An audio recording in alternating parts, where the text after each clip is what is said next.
पल बदलती देश और दुनिया की हर खबर पाइए सीधा अपने मोबाइल पर। वंदे भारत घंटे में होगा दिल्ली से देहरादून का सफर।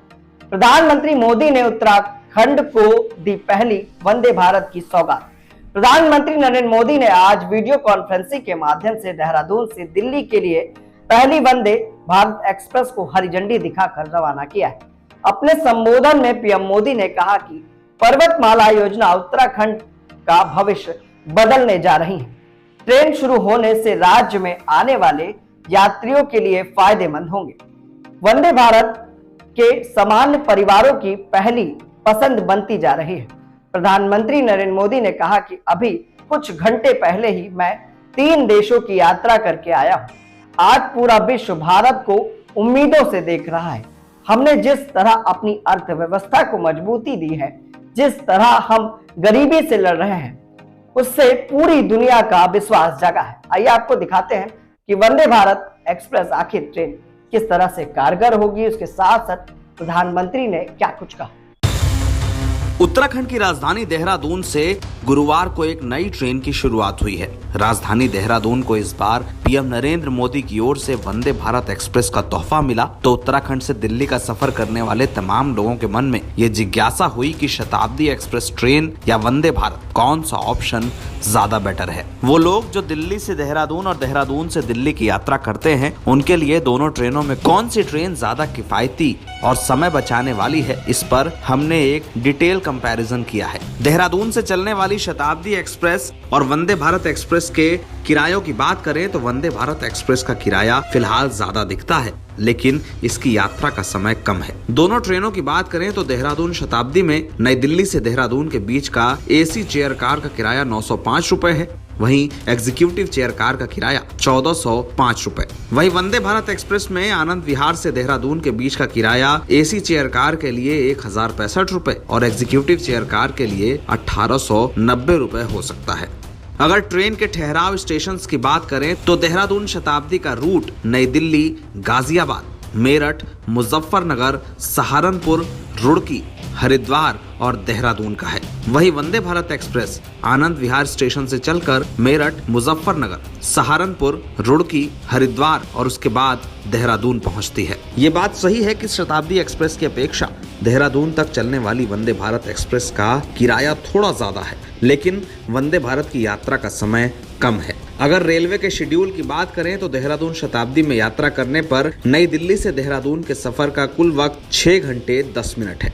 वहीं वंदे भारत एक्सप्रेस में ये दूरी आनंद विहार से देहरादून के बीच 4 घंटे 45 मिनट में पूरी हो जाती है।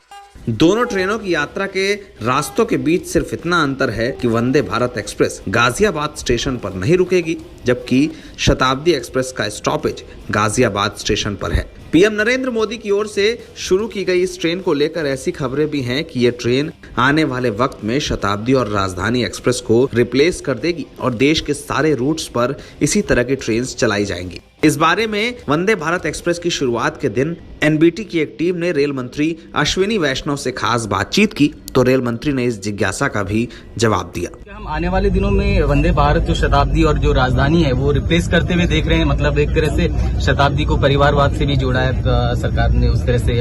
देखो तो क्या शताब्दी या मतलब राजधानी रिप्लेस? टेक्नोलॉजी में बहुत बड़ा परिवर्तन है जी।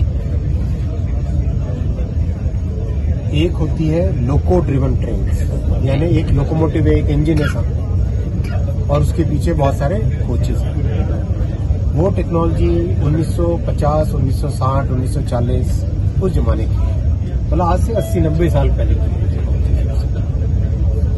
पूरी दुनिया शिफ्ट हुई डिस्ट्रीब्यूटेड पावर।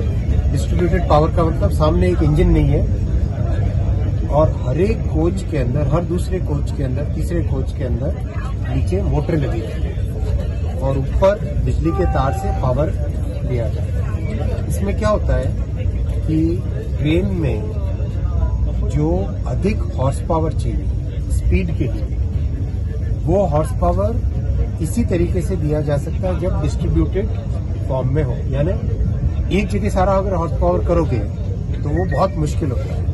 मोदी जी ने 2014 में आते ही सबसे पहले टेक्नोलॉजी में लेटेस्ट क्या है उस तरफ आगे बढ़ना चाहिए, वो उन्होंने निर्णय लिया।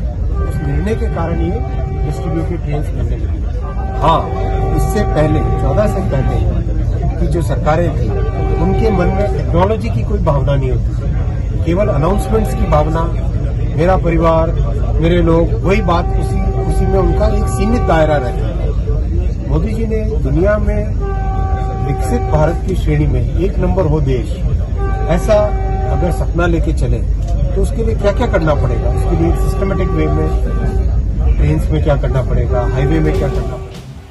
वंदे भारत एक्सप्रेस को उत्तराखंड के लोगों के लिए एक बड़ा तोहफा कहा जा रहा है। देश की सबसे हाईटेक ट्रेन कहे जाने वाले वंदे भारत के स्वागत के लिए जिस तरह से देहरादून के लोग उत्साहित नजर आए हैं, उससे ये कहा जा सकता है कि आने वाले वक्त में इस रूट पर यात्रा करने वाले लोगों के लिए ये एक लोकप्रिय ट्रेन जरूर बनेगी। लेकिन ये बात भी है कि शताब्दी एक्सप्रेस में यात्रा करने वाले लोगों को वंदे भारत से यात्रा करने के लिए थोड़ा ज्यादा खर्च जरूर करना